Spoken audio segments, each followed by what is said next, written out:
រាត្រីដែលបានជួបនឹងនួនល្អនៅបាត់ដំបងមាត់ស្ទឹងសង្ខា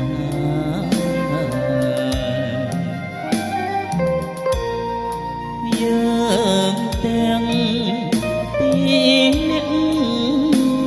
សាច់ចាស្បត់ស្បាយនៅក្រោមដួងខែរះពេញមរមីរៀមលោកដៃអបក្រសោបកាយអូនរាត្រីស្ងាត់សូនដោយស្នាភក្តី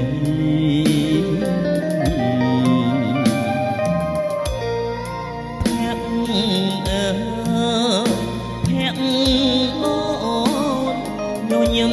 មានន័យប្រក្លិនស្រីជាប់នឹងដៃអូរាត្រីរនោច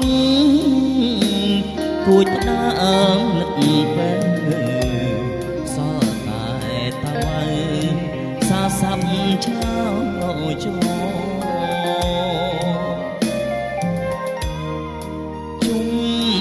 នោះពាក្យអូដែលធ្លាប់សាសនៅបាត់ដំបងមាត់ស្ទឹងសង្កា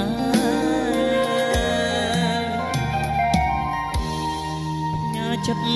តាមទឹកញ៉ានឹកតាមខ្យល់ឲ្យឆោមញីមកវិលមករកស្នា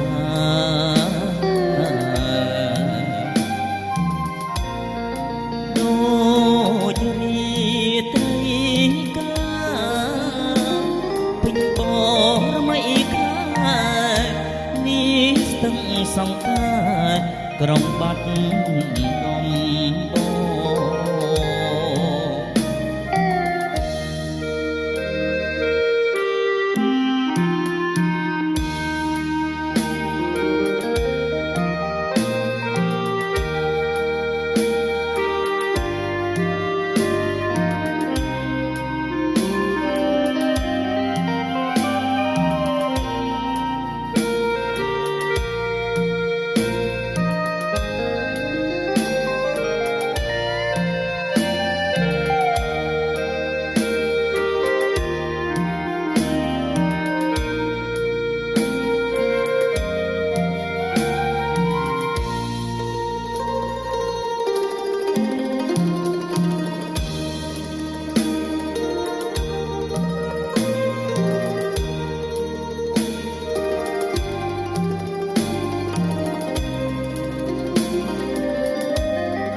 រាត្រី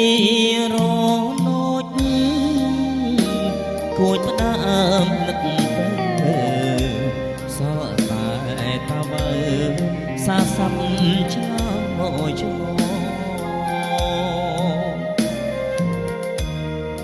ជុំនោះពាក្យអូដែលធ្លាប់សាសនៅបាត់ដំបងមាត់ស្ទឹងសង្កាញ៉ាចិត្តតាមទឹកញ៉ានឹកតាមខ្យល់ឲ្យឆោមញីមកវិលមក